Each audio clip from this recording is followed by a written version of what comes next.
Good day, everyone. Thank you for joining yet another episode of the Send It ATV podcast. I am your host, Shane Eastman. I am so glad that you're here today. Today, I have an awesome story with a gentleman that is the president of the Bog Hooters ATV Club, President Lou Annance. How are you, sir? I'm doing well, Shane. Thanks for the invitation. Oh, you're very welcome. Thank you so much for agreeing to meet with us today. Um, First of all, you have to explain the name of your club. Well, the Bog Hooters Snowmobile Club was formed in 1973, and it was named after kind of a slang name for the town of Mechanic Falls.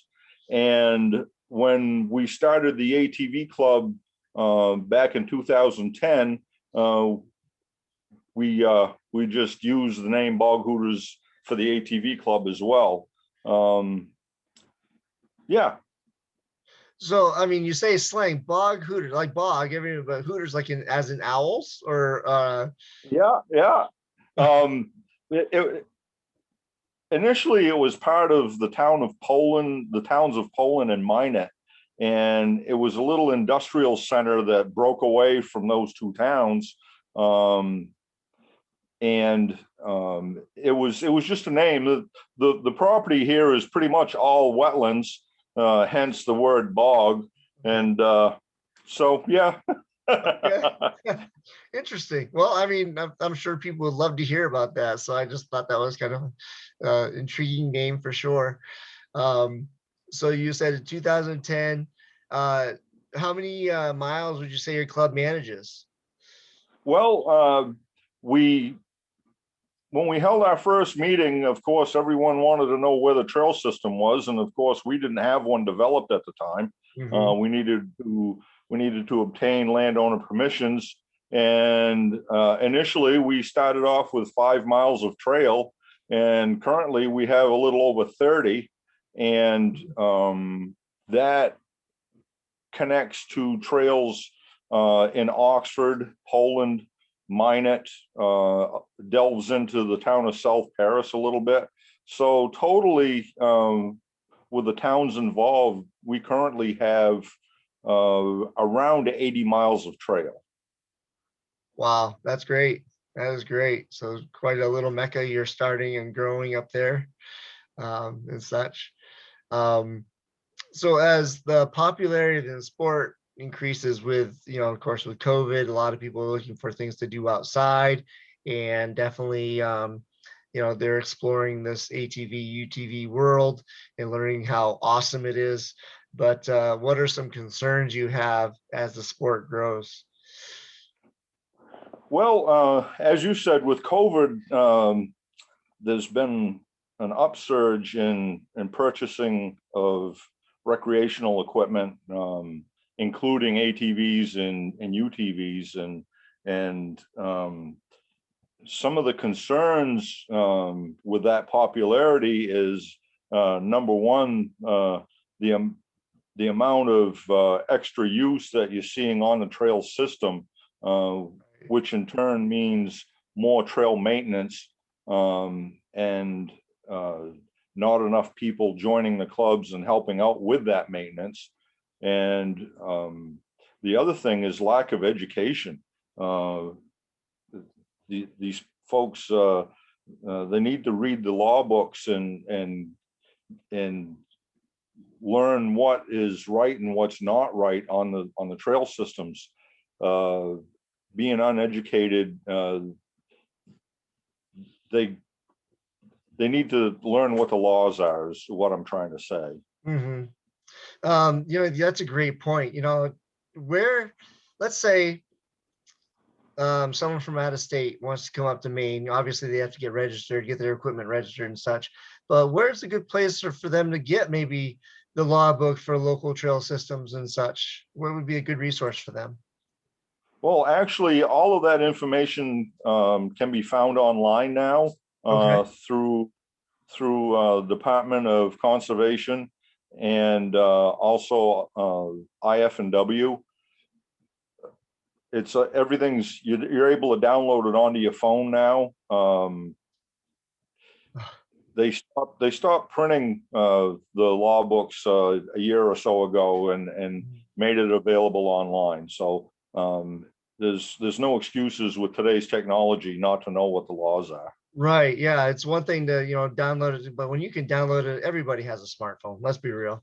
I mean, so you have it right there to look at, and it's convenient, and you can even search for terms on a PDF document on your phone. So yeah, you're right. I can't agree more. There's really no excuse for being, I hate to say it as harshly, as ignorant to what the rules are. But it's important that you follow the rules because, and I'm sure you agree wholeheartedly, Lou, one person breaking the rule on someone's land can really end up destroying that trail system for everyone else. It certainly does. All it takes is a section 500 feet long of one landowner, and all of a sudden everything on both sides of that 500 feet is closed as well. And the club has to work to either make amends with a landowner and try to get it reopened, or find a way around it. In some cases, it just never opens again. Lands get acquired by out-of-state interests, environmental groups, and so on and so forth, and they don't want recreation on their property, and that's something that we have to deal with more and more today. Mm-hmm.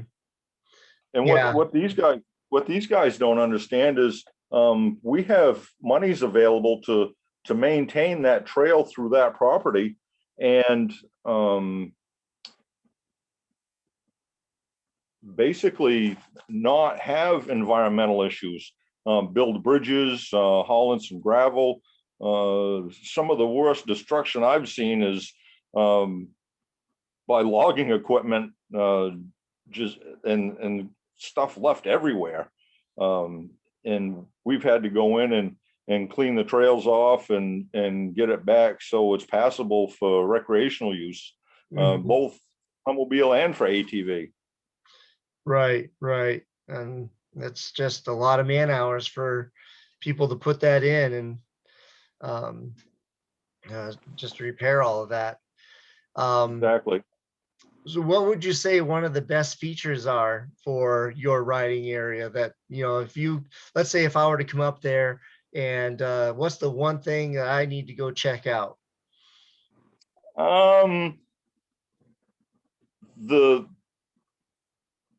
The benefit of our trail system is we have a little bit of everything. We've got some pretty darn good views. There's a couple of places you can see Mount Washington from our trail system. We've got mud. We've got long, flat, not so rough places. We've got some ledges, hill climbs. We've got a little bit of everything. We've got some narrow stuff. We've got some wide stuff. So that's one of the, and plenty of places to go get fueled up. We got access to, if you need a part for your side-by-side, a belt, so on and so forth, we've got access to places like that. Plenty of places to go eat. We're working on getting connected to a couple more towns. Would like to get connected to the casino, the Oxford Casino, which is just up the road. Again, it's a matter of getting landowner permission and getting there. Right.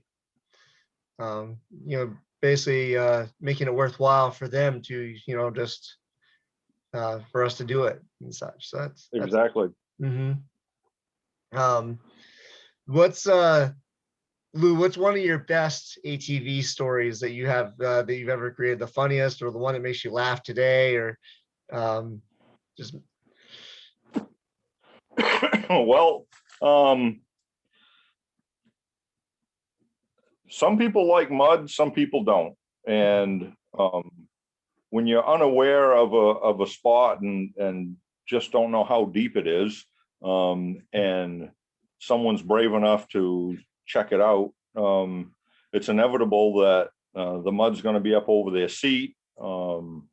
and you're going to end up towing it out, so on and so forth. There's been a couple of occasions like that that's quite funny. There's always the class clown in the group. Yeah, the one you always want to keep the camera on for sure. It makes for some good That's footage. that's the one that you push you dare them to do it. Yeah. There's a sucker in every group. Mud is no Absolutely. Yes, there is. That's great. Um Now let's see. So you formed the club yourself in 2010. Um uh how many members are part of the club now? Um, we started out with a membership of about 12, if I remember right. Mhm. And we've got around 60 families just in our club. And then with the neighboring clubs, there is probably 80 families or more now. And we're all kind of like sister clubs. We all work together and so on and so forth. Initially, the Bog Hooters was a tri-town club. And then the town of Minot, those folks over there wanted to break away and start their own. Mhm. And so they're working on a trail system over there that's going to tie into other local towns. So it takes the weight off from one club, and by Right. splitting it up, the work can get done. Absolutely. Yeah, divide and conquer.